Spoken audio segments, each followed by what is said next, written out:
All right, welcome everybody back to the PHLY Sixers Podcast. I'm Derek, joined by a guy who, while he might be here now, we're not sure if he will be here Thursday when the season starts, but we hope that is the case. How you doing, Kyle? I will be here Thursday. Okay. Let's just get it out of the way right now. I don't want to. You're not withholding services? No, I don't want to run up against the 30-day clock before I lose my right to leave in free agency at the end of the year. So I will be here on Thursday and moving forward. Good. I appreciate that. Ask me in a couple months, maybe that will change. But right now, I appreciate that. We will, of course, talk about the player who does not want to be here. Before then, it was a wild week in Philly sports, an incredible weekend in Philly sports. You obviously had the Phillies winning Game 5 after I think a lot of people were, I don't want to say down on them, but certainly nervous. There's a lot more nerves. No, we can say down Some on people them. were definitely down. And then you had the Eagles with one of the best defensive performances we've seen in quite a while. And look, I know that, Miami was without a couple on their offensive line. That certainly helped them dominate. Eagles were without a couple in the secondary. That could have been exploited too. But just an unexpectedly easy Sunday night and an incredible Philly sports weekend. Yeah, and let me just say, all the good vibes, as always, come crashing back down as soon as the Sixers we get on the air. Yes. But it was nice to see, Friday night into Saturday morning, just a catastrophic vibes day. And then for Wheeler to come out and pitch the way he did Saturday, defense looks as good as it did last night. Big A.J. Brown game. The Eagles guys will get into it. Yeah. But comparisons be made between A.J. Brown and T.O. and his time here. So that tends to make me think that they're in a pretty good place right now. And now we're here to ruin everybody's week. We are here, and the good news we have today is Javonte Smart impressed more than we were expecting. That's not quite on the same level. Yeah, not exactly a on the same 125-plus yard game for A.J. Brown. No, it's not. So I guess we do have to start off with that guy. Again, James Harden does have a name there. He does. But he only really earns being called that guy right now. Not at practice again today. As Woj mentioned, there is uncertainty whether or not he will be here when the season starts on Thursday. Nick Nurse did mention that he reached out to him through text message over the weekend and did get a response back. Didn't seem like maybe the most, the closest maybe communication we've ever seen in Philadelphia sports, but they did at the very least exchange text messages. Does that give you any hope that they will let bygones be bygones? It does not give me much hope at all, Derek. I think, as we discussed last week when James first went MIA, there were some big milestones last week leading into the opening preseason game. At least that's how the team has framed it. And so now for James to be in Houston and off on his own for the last getting close to a week now, right? Yep. And they have a game in Milwaukee on Thursday. I just don't see how. They'll have 2 practices before the game, but I would say Wednesday will be more of a walkthrough, go through plays, go through the scouting report on Milwaukee. Certainly not getting a full run, full scrimmage in. So if he still needs to ramp up, as we keep talking about, I don't see how he ramps up in time for that game. And once you start missing games, then I don't know. You're not just going to drop him in out of nowhere. Yeah, no, and look, we've talked a lot this preseason about ramping up because Joel Embiid needed to do it. Again, the reports were that James Harden fully participated in one scrimmage in the 2 weeks that he was around the team. Again, I've sort of been told that his participation level was a little higher than that. Like he would pull himself, or he'd be pulled out of towards the end of a scrimmage, but he was participating in more than that. Regardless, with 0 preseason games played and not full practices a lot of the time, it would be unrealistic, even if he did keep himself in tip-top shape, to be at NBA game shape right from the jump. And he's not even in Philadelphia or Camden right now. So we will see. Certainly, you don't think it's a high chance he is going to be ready for Thursday night. And really, we just have no idea. We've been saying this since Colorado, probably before then. Have no idea what to expect next, but the expectations are low. Yeah, he has placed them there himself, right? And I think part of the problem continues to be, as you and I have stressed many times on the show, even the people around James don't know what he's going to do on a moment-to-moment, day-to-day basis. Like, this has very much been you check in with somebody, talk to a friend, an agent, a manager, whoever it is, and they'll tell you, ask me tomorrow. Ask me what's happening an hour from now. I don't know what it's going to be. If I knew James was going to be on this team and in this place on October 31st, I would tell you right now. And we have some salty Braves fans in the chat. I think it's one salty Braves fan who's rooting for the D-backs. Now, Larry, we appreciate you being here because it does help us in terms of having the viewership. Can we get a full breakdown of Larry's sporting allegiances? Like, he's got to be a Philly fan in some. Like, I don't are you know like what's happening here? Like a Cowboys,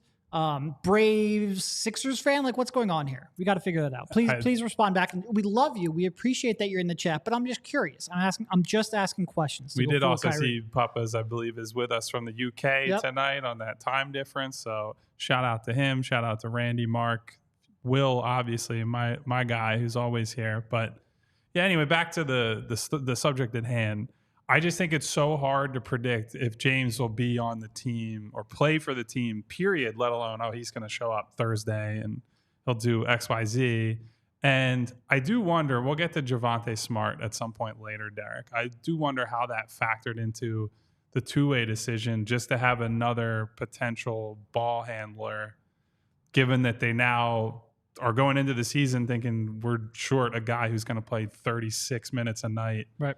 And if we're in any kind of emergency situation, you'd rather have somebody like that than a Ricky Council. But you're grasping at straws here with James because he's leaving the people who are closest to him very little to go off of. And so we get the crumbs of their crumbs that they're getting, and puts us all in this position where we're just guessing with James for the most part. Yeah. And we're going to do a preseason predictions show tomorrow. And one of the questions is, how many games does James Harden play? I have no freaking idea. No freaking idea. He could show up tomorrow and play on Thursday. I think it's likely, just because I don't think he's in shape to do so, and other reasons. Or he could hold out for the entire time until he's traded. Both are on the table. We'll see. I truthfully don't know how much more we can add because, like you said, I'm not sure James Harden or his camp know what's going to happen. So how the hell would I? Yeah, other than that, in terms of the practice report for Monday, Derek and I were over there in Camden. A little bit of a league meeting going on for the Sixers, as they do this time of year. I'm sure it was probably on officiating stuff, if I had to guess. If not, maybe we'll find out eventually. Talk to good old points of emphasis. Yeah. Talk to Javonte. We talked to Pat Bev. And Pat Bev somehow escaped without getting a single question about James Harden. So that was... Yeah, I'd upset of the year, I think. We're definitely at the point where it's like, well, how many different ways can I phrase the exact same question? And we're just kind of like, all right, like we have to ask Nick because Nick is the one who sort of has to deal with the ramifications of it. Outside of that, like everyone's been asked a couple times. How many times can? There are only so many ways and look, I feel for them on a certain level because these guys have all been there working hard every day. Pat Bev talked on Monday and said something to the effect of, I think we're a lot closer as a team than a lot of people understand. I'm sure that, going to Colorado, being together and just by themselves for that week was helpful. I think you can honestly see it. One of the things that I saw at the end of that preseason game against Atlanta the other night, Kelly Oubre with, I think it was like 5 minutes left in this game, a meaningless preseason game. They force a turnover, ball goes the other way, and he does this really overstated ball going that way. And for a guy who's in his late 20s on a minimum deal, this deep into his career, to be that fired up for a change of possession at the end of a game that doesn't count in the standings, that really took me back a bit and was like, man, these guys are really fighting and battling out there despite the fact that this is kind of whatever. Like Derek and I are paid to watch these games, and even we were kind of checked out of the game by that point. Part of that's because the Phillies were on, and that certainly helped. But I just think you see a base level of competitiveness and the guys that they brought in. So for them to have to answer all these questions about James and things that are completely out of their control, a fight with management that none of them are involved in, I think that's part of why probably you and I and other reporters have started to be like, okay, we got to move on from James to a certain extent, right? Yeah. No, I wake up every day hoping that today's the day I can move on from talking about James Harden. Here we are, first segment on our show on Monday. We cannot escape that fate. No other real major notes from practice. Seems like pretty much everyone is practicing. They're trying to ramp up for a game on Thursday. It gets real. It really is as frustrating as this offseason has been. I'm very happy to have basketball back, both NBA and Sixers. So we'll get into that soon. Yeah. So I guess where do you think they're at in terms of readiness to actually play a team like Milwaukee on Thursday? I mean, I think it's impossible to be ready when Joel Embiid's played one game and he looked like he's not quite ready for the season to start. So, he's mildly important to everything they do on both sides of the floor. So until he is fully up to speed, I think they're probably not going to be ready. That being said, in terms of how they match up with that team specifically, I'm fascinated to see, because not only do you have some concerns with how, Brook can pull Embiid away, but you also like the Sixers' strength defensively right now outside of Embiid, who's obviously fantastic. Not always in regular season, but can be fantastic. Their strength is they've actually got a pretty decent stable of perimeter defenders right now, and active perimeter defenders, especially if Jaden Springer is in that lineup like we hope that he will be. They have some people who can defend Dame, and that doesn't mean that they're going to stop Dame, because when Dame's playing well, he's unstoppable, and especially when he has a pick-and-roll partner like he does. But I'm very interested to see how some of these guys, Melton, Springer, fight through screens and make his life tough, because theoretically, I think the Sixers can at least cause them to work harder than some other teams, especially with Harden out of the lineup. Now, that being said, as we saw at the end of last year, I do think Harden's ability to beat guys on switches would have been particularly advantageous against a Milwaukee team with Dame as the head of the snake. Mm-hmm. Being able to force feed that over and over. Some of this is going to come down to Tyrese has to take on that responsibility this year, right? And we saw that in fits and starts in the preseason.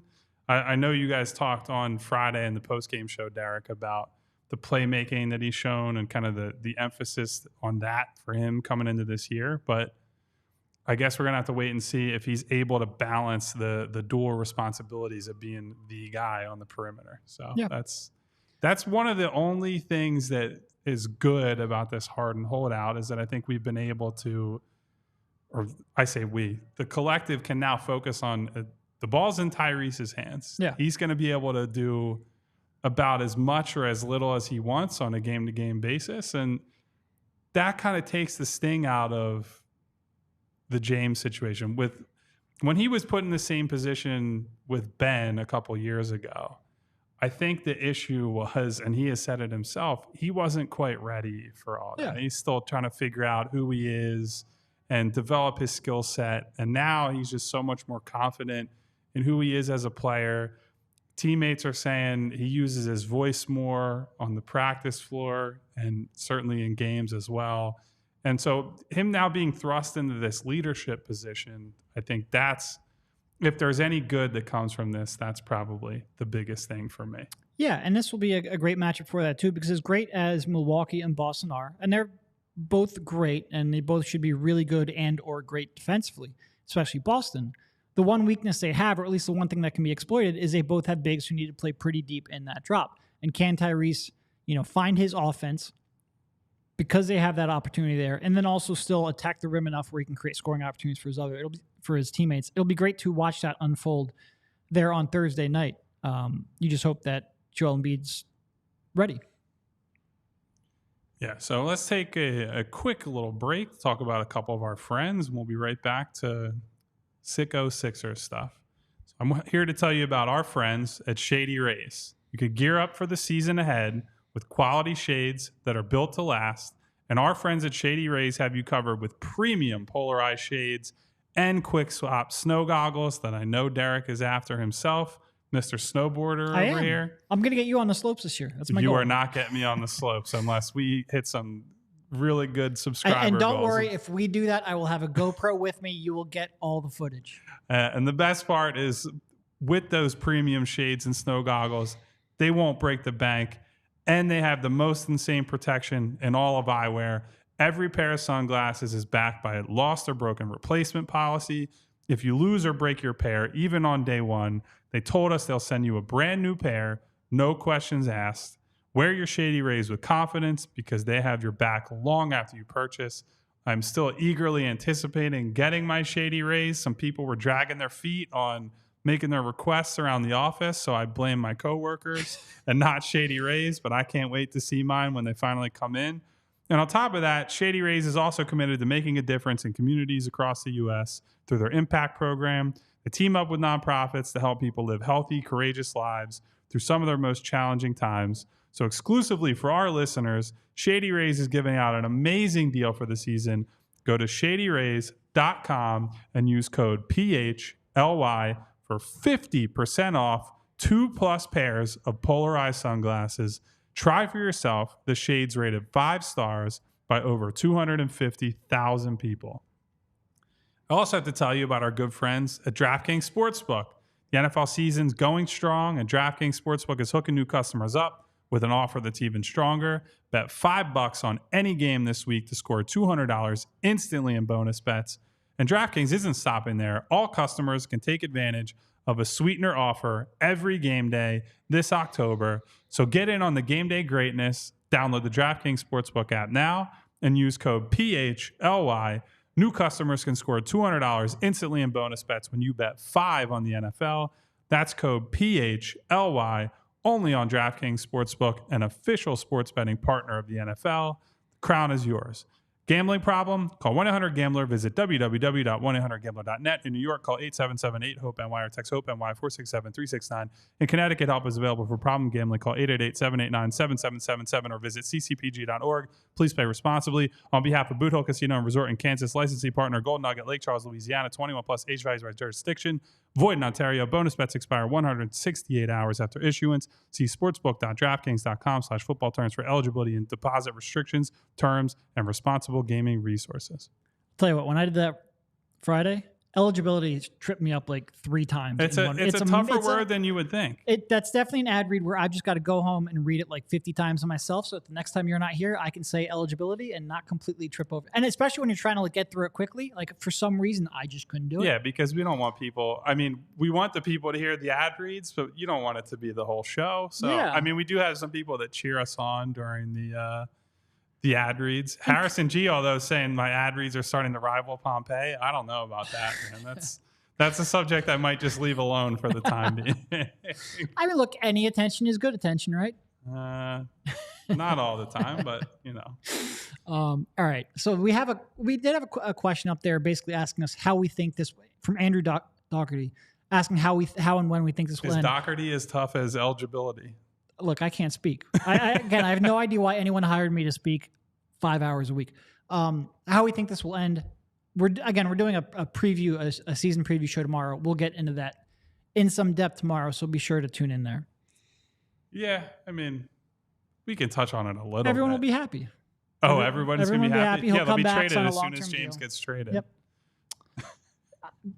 No, I mean, I think he's going to come back, play a couple games, probably have a couple of them be like giving some effort, and then he'll stop giving effort, and something will happen, and the Clippers or another team will offer just more than they're offering now, and Daryl will take it probably sometime in December, and we'll move on.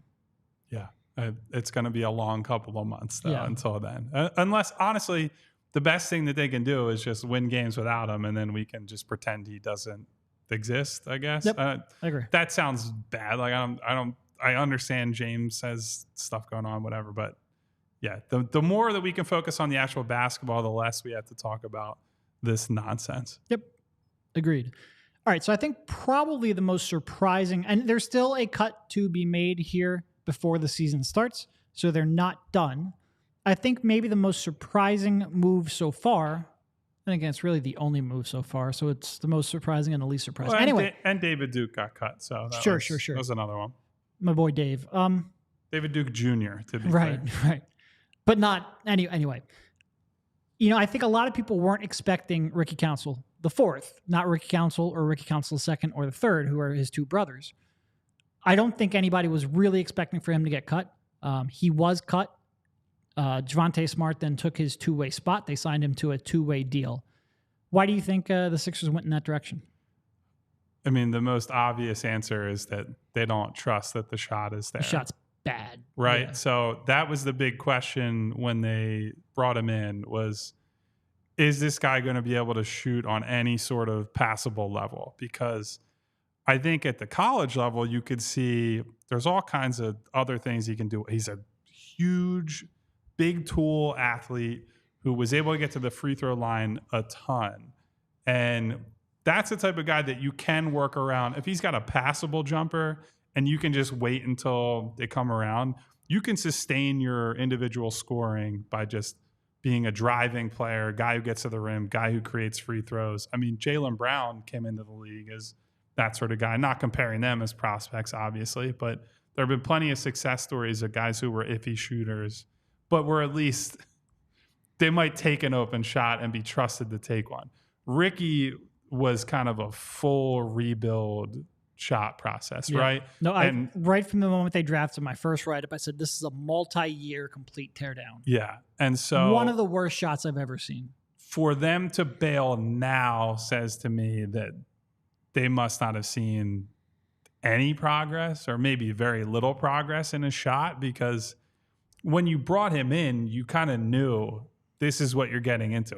And if they didn't, then I would question what games the scouting team was watching of him in college, right? Like, you have to know he's our guy, and we have to go through a lot of time and development with him. No, look, I went through every jumper he took last year. You're a sicko for that one. Well, that doesn't take that long. Anyway, I didn't see one jumper I'm like, that form looks good. Yeah. Like, some of them went in. I think the way I described it in my write-up, the best thing I can say about his jump shot is he gets good elevation before he throws it in the general direction of the rim. I think that was almost the exact way I phrased that. And when the best thing you can do is say he jumps high on a jumper, that's not exactly a ringing endorsement. And there wasn't any kind of shot type that he was good at, like off the dribble, off the catch, off a screen, off of anything. No, no, no, and no. It was a multi-year rebuild. And I just don't think, and from what I was told, in college, they tried to rebuild this shot. He wasn't all that receptive to it. So I think, I don't know how he was receptive in the NBA, but I certainly think in the past he has pushed back on that a little bit. I just don't think anybody believed he was going to shoot at a level and at a timeline where he could actually step floor on an NBA court, which is a damn shame because he does a lot decently. Like I said, he was a first-round draft pick with an out-of-the-league jumper. It's just a shame that he can't get that jumper to even passable. Yeah, so I think the simple calculation there is that they didn't believe in it. They were in the gym with him for the last 4 months-ish or so, and no progress or minimal progress enough that they said, we don't want to make this bet. And we'd rather have a guy in Smart that, well, I don't think he's like an upside play. Nope.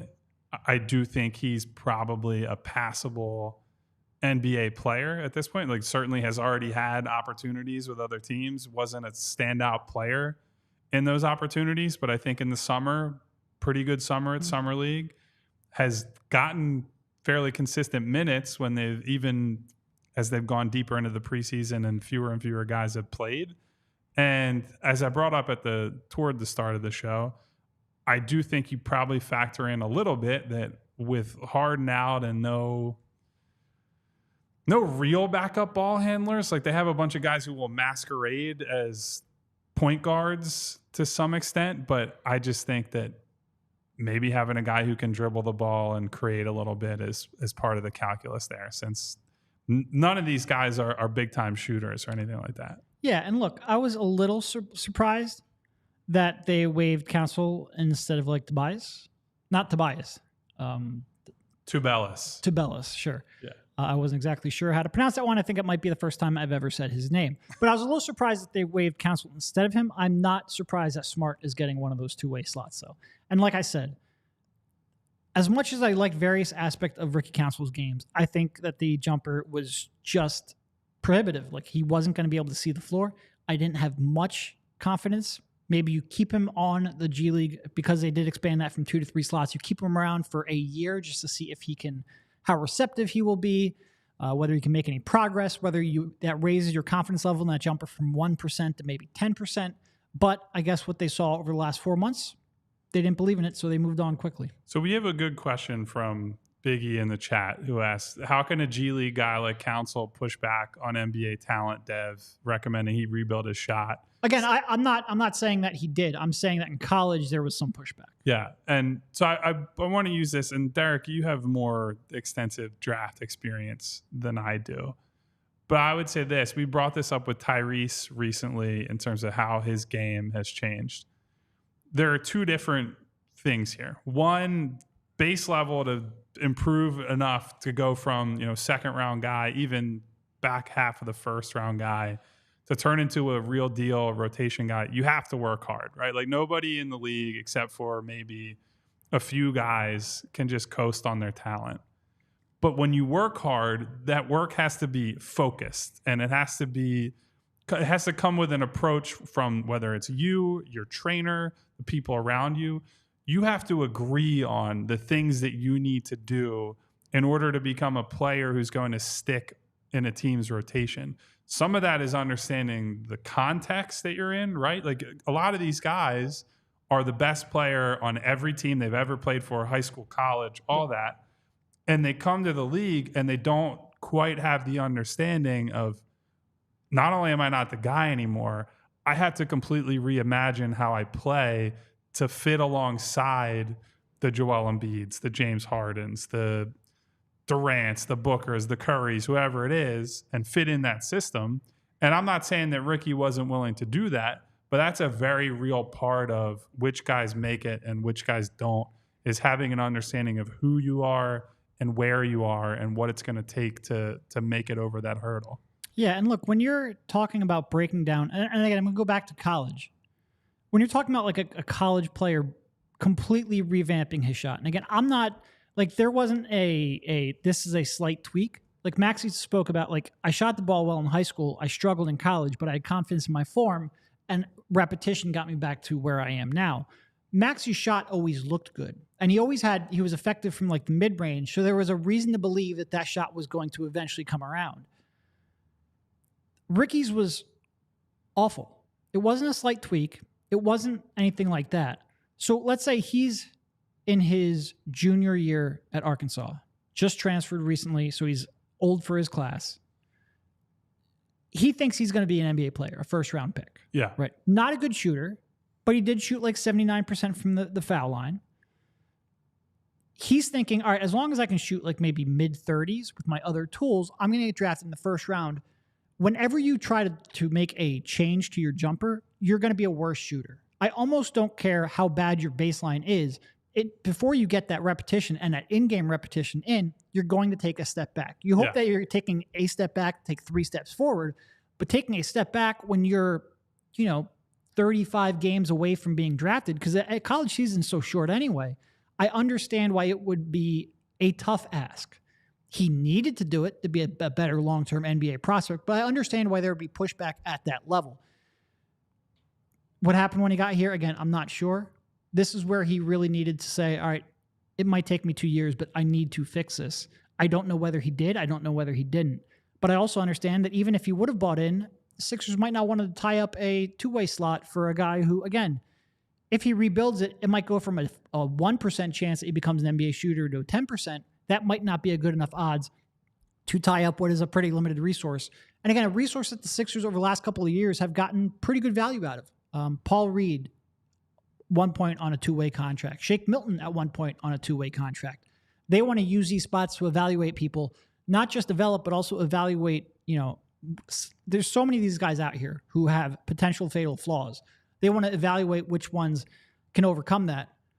I understand not wanting to waste a spot on it. I do. And they're also a team that is trying to win and win now. And so those 2-way slots where you can bring these guys back and forth and might have to call them into the rotation, you can't really afford that guy to be, he's a complete zero as a shooter, that you bring him into the rotation in an emergency situation, I don't know that he can help you right now. And, for whatever Javonte Smart's limitations are, I do think he can at least he could give you a passable 5 to 10 minutes, most likely. And that's got to be part of it. It's unfortunate that you can't take on more of these projects because Derek, you and I will talk about this a ton, I'm sure, in the future, but they have these limited picks and limited resources. They have to take some upside swings, but they don't have a lot of margin for error to just drop games either. So it's a tough balance to find. Yeah. And look, you got to be able to shoot. It's the whole point of the sport is putting the ball in the basket. I don't mean to be overly reductive, but if you can't shoot and there's no reason for anyone to ever defend you more than 15 feet from the basket, it's tough to be a role player. Role players have to be able to fit alongside your stars. Otherwise, what the hell are we doing here? I didn't have much confidence that he ever would. Again, I'm a little surprised that it was him instead of Tabellis, but whatever. I'm not going to lose too much sleep over it. I might lose some sleep. So You might. You seem like the type that loses sleep over it. Nah, actually, I take that back. I take that completely back. I was going to say, you seem completely confident in every decision decision you've ever made. I'm less high strung, I think, than you would suspect. All right, we will get down to our stock report in a second. Kyle's super excited about. I might be losing some sleep over the stock report segment. Kyle is most definitely not. Before that, a quick word from Game Time. And again, we've got the Phillies coming up. At least one more game, hopefully a few more after that. You're going to want to be there, but you're also going to want to know what you're buying. If you're looking to get in on the action and be part of the best home field advantage in professional sports, you're going to want to check out Game Time to make sure you can get the best deal possible as Kyle gets our props ready, and I'm already sweating bullets. Buying tickets to your favorite events shouldn't be stressful. Game Time is the fast and easy way to buy tickets for all sports, music, comedy, and theater near you. With killer deals on last-minute tickets and their best price guarantee, you can stop stressing over the tickets and start getting hyped for the fun you'll have. Game Time is the place for last-minute ticket deals. Forget planning months in advance. Game Time has deals on tickets right up to the day of the event. And with the Game Time guarantee, it means you'll always get the best price. If you find tickets in the same section and row for less, Game Time will credit you 110% of the difference. It's the fastest-growing ticketing app in the country for a reason. Get images of the seats before you buy so you know exactly what to expect when you arrive. And you can buy tickets in a matter of seconds. 2 taps and you're set with tickets sent directly to your phone so you never have to dig through your email. Snag the tickets without the stress with Game Time. Download the Game Time app, create an account, and use code PHLY for $20 off your first purchase. Terms apply. Again, create an account and redeem code PHLY for $20 off. Download Game Time today. Last minute tickets, lowest price, guaranteed.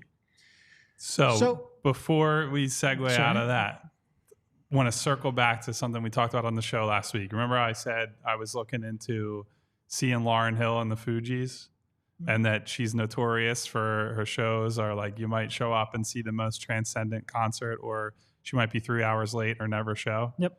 Guess who canceled her show last night in Philadelphia for tonight? Yep. Lauryn Hill, because apparently her vocal cords are strained or something. Maybe she just wanted to watch Phillies game. Maybe she got tickets on Game Time and she wants to go to the game. I'm not casting any aspersions, but I hate to say that ended up being prophetic, that we talked about it on the show, but no Fugees concert for me. Quite a bit. Talked about it at the game as well. We did. It happens.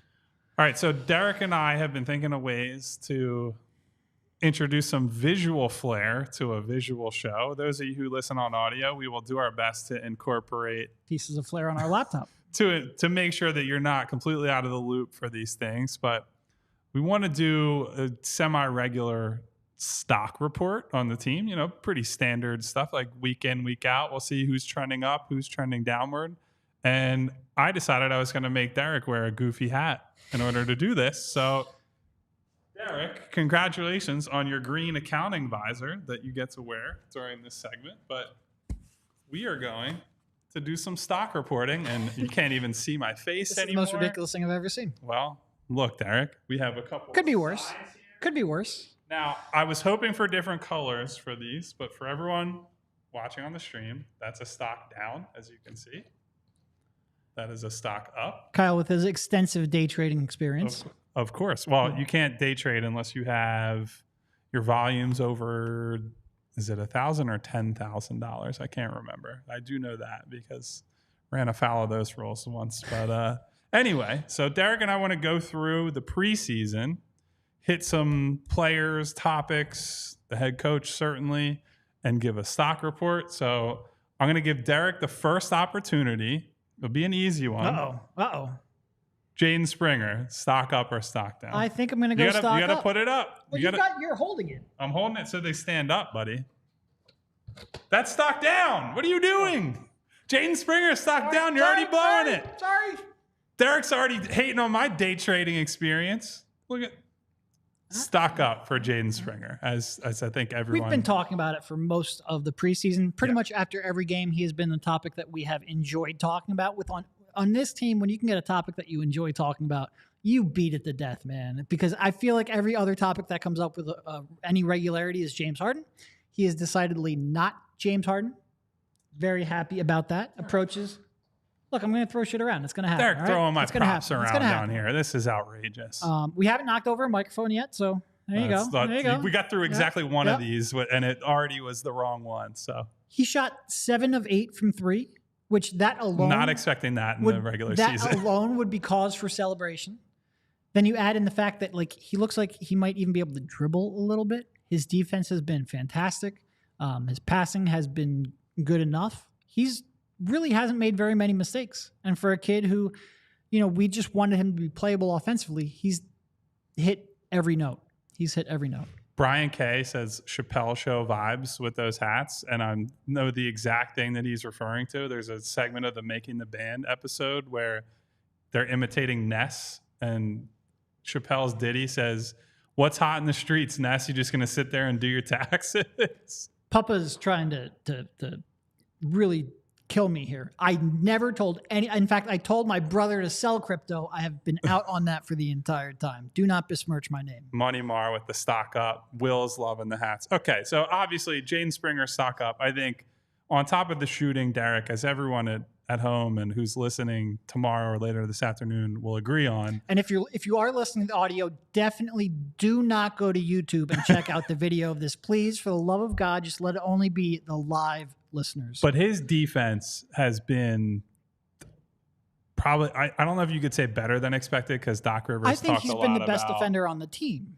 I absolutely agree with you. And seeing him chase guys around screens, and the most impressive part for a young guy is to be able to play aggressive, get in a guy's chest, like get all up in a guy's jersey and not pick up a lot of fouls. And in fact, on a few occasions, he's been so close that guys have tried to rub him off with screens, and he's actually drawn offensive fouls on moving screens on opposing players. Yeah. So to play that physical brand of defense that he's playing, which has there's a lot of margin for error, or not a lot of margin for error there, and to come out of that looking as good as he has, I think is super impressive for a 21-year-old kid. No, I think Daniel Ollinger had a segment, like a minute and a half segment. Go find Daryl Morey's Twitter. He retweeted it because every young kid that's playing well, he retweets any praise. Spent the entire season doing it off season doing it with Petrushev. This one, I think, sticks a little more. But he had a good minute and a half of Springer fighting over screens. And it just stands out so much because there's almost nobody else on his team who excels at it. Even the good defenders, like Melton, even a solid defender like Tobias, they're not good at fighting through screens. So when he really blows them up and just completely, they'll be running a high pick and roll with 14 seconds on a shot clock. They'll waste 5 seconds trying to go at Springer on a screen. Next thing you know, you're just trying to get any kind of shot off.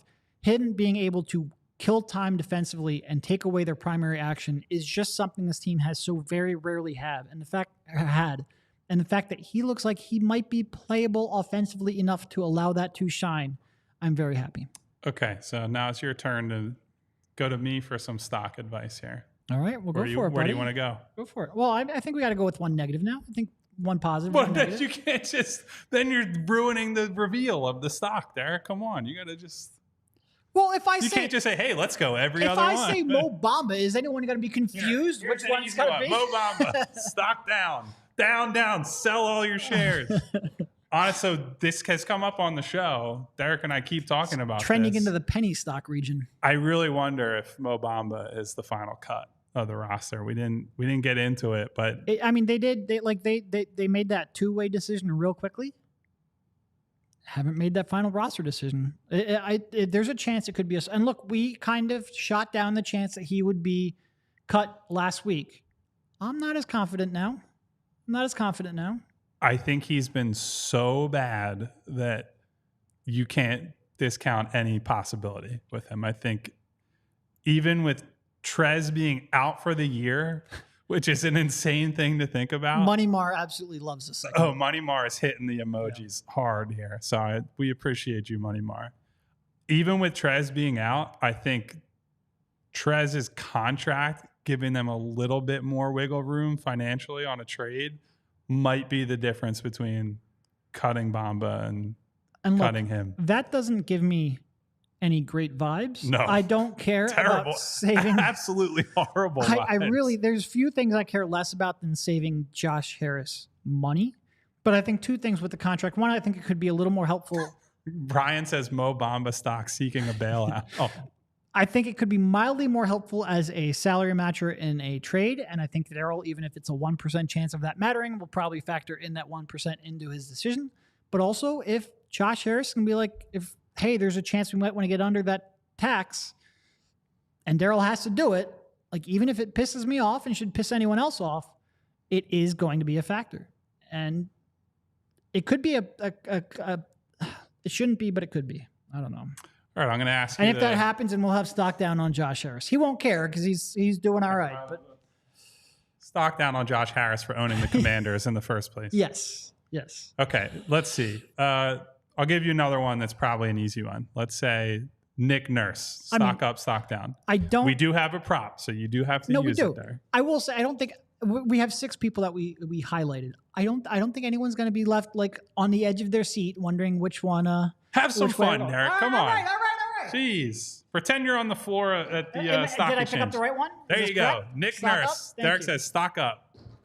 Yo, be careful with those. It's cardboard. Nothing's going to happen. All right. No, look, he integrated his system into the Sixers, and I think he did that pretty successfully. The way that it's only been one game with Joel Embiid, so that's only really one game that matters. But I did like the way they looked, not the shots, not how the way Embiid looked, but how the system looked. And he hasn't yet gone completely ballistic having to deal with the James Harden stuff every day. So about all you could ask for from a coach. Yeah, and I would say you and I think, probably discount how much of an impact a coach has on motivation, right? A lot of times historically we've said if there's something that Doc or Brett shouldn't be blamed for, is Joel up for a game or is so-and-so up for a game? If the coach has to figure that one out, then you're kind of screwed. Yeah, but I will say the overall competitiveness of the team throughout the preseason and in training camp, I think certainly reflects well on Nick Nurse. I think the fact that they've bought into this scrambling, aggressive defense, certainly we saw it against Brooklyn. We saw a little bit of it against Atlanta to end the preseason. And to see Kelly Oubre and Jaden Springer and Danny Green and guys coming in the second unit and playing super hard, even when they're playing in the second halves of preseason games, I think that's a great sign for the overall culture of the team right now. Now, we have to see if it holds up in the regular season, but generally I would say, Derek, if guys are playing hard in the preseason, they're not going to be like, well, now the games matter, I'm going to try less, and we're going to play less aggressive on defense. So there are definitely 2 aspects which make it easier for this team to buy into Nick Nurse's chaos defense. Yeah. One, that there's like a record number of people on 1-year deals or deals that expire after the season. NBA players want to get paid, newsflash at 11. But also there's just a new coach is always going to get a little bit better, a little more out of guys because they are all fighting for minutes and roster spots, and there's no real preconceived notions coming in. So, yeah, I think this is working out well for him so far. You know, I do think the offense gets a little more difficult if James Harden isn't going to be here. And certainly with a coach like Nick Nurse, who probably didn't have the offensive pieces he wanted for his final few seasons in Toronto, I think he would like to have that as an option. But certainly I think in terms of his defense, this is a team that is surprisingly well built for him. When you take away, George from last year's roster and James from last year's roster, all of a sudden you do actually have some athletes So we will see. I'm excited to see them defend in the regular season when it matters. We'll take a quick break and we'll get back into the stock report after that. You know whose stock is going through the roof? Well, and Foco. Stock up. You know who has better apparel or better accessories than that? Better quality? Foco definitely does. Definitely does. Foco is a leading manufacturer of sports and entertainment merchandise with a product line that includes apparel, accessories, toys, collectibles, novelty items, and more. It's the best officially licensed gear for all sports and fandoms, and with it being football and tailgating season, means that overalls, hoodies, hats, sunglasses, bags, everything you need for a game, Foco has. And Foco has hooked PHLY up and provided awesome pieces for our sets. Foco always has our back for Philly sports, and they have yours too. Get the best gear around by using the link in our description. For all non-presale items, use a promo code PHLY for 10% off. And again, if you have any questions, drop them in chat. We are going to finish off. We have a couple more here with the stock up, stock down, but we'll try to get to a question or two if we have time. Whose turn is it to ask a question? I think you asked the last question, correct? Yeah. So I think it is probably up for me. I think this is one where, again, I think probably people will pick up on it, but James Harden, which way is he trending there, Kyle? Let's see. I'm going to have to go with down, stock down, because he's not going to play basketball. So James Harden not playing basketball is worth less than James Harden playing basketball.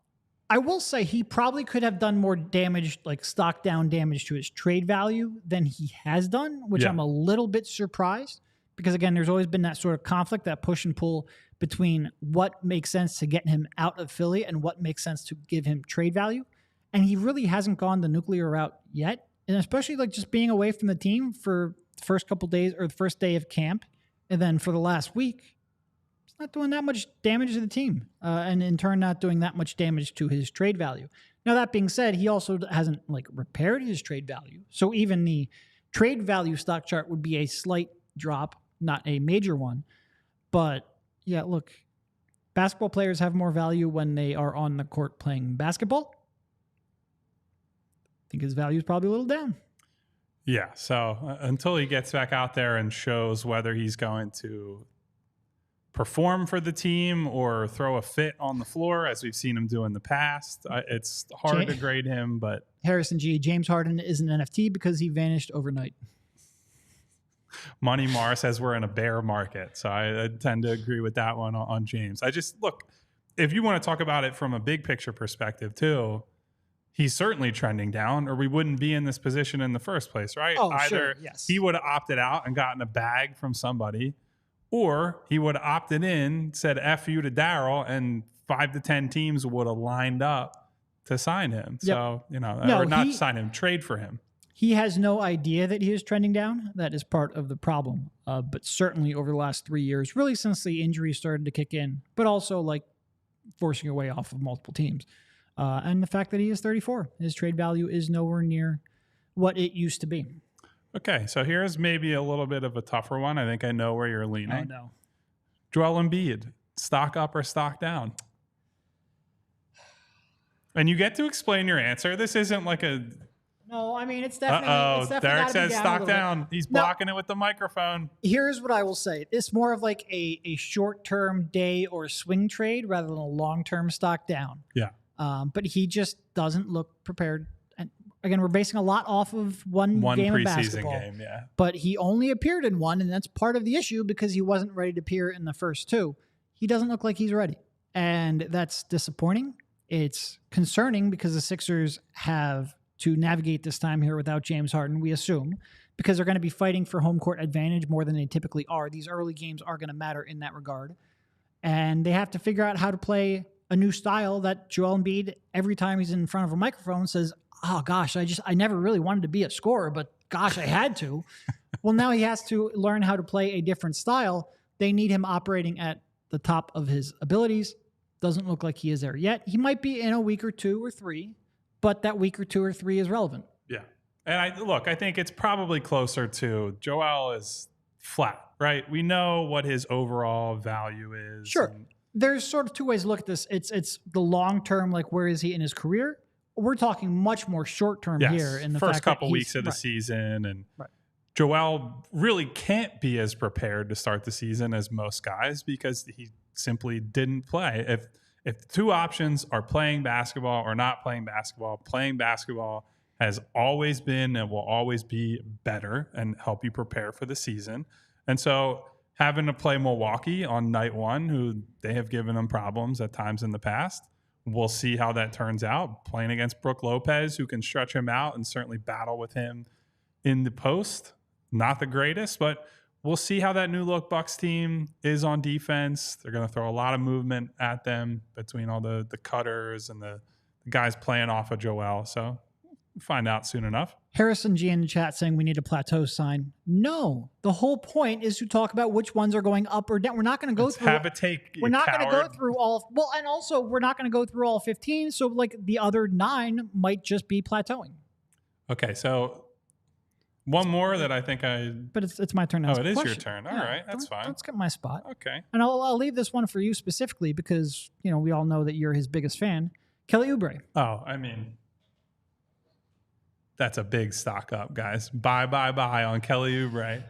I'm nothing not that sure we I'd haven't hold that one, but buy now. That might sure. be a short-term buy for sure. But I would say we've seen enough from Kelly that he came in here, and I think fair to say on media day, Derek, we would have said he might not be an everyday rotation guy. That was at least in question. In question, I think I would probably lean towards he would be just because they had so few of his size and athleticism. Yeah. But yes, for sure. But I think now, given what we've seen and his ability to play the role that he's always needed to play to be his best self, but has been resistant to it, I think Kelly is certainly trending upward. So that's an easy one. There have been people calling for him to start. I know Derek and I are not on that bandwagon and probably will never be on that bandwagon. I would say that's a big old stock down on that one. But I think he's pretty clearly 7th or 8th guy at worst at this point. He's coming in, playing some of those minutes with Joel.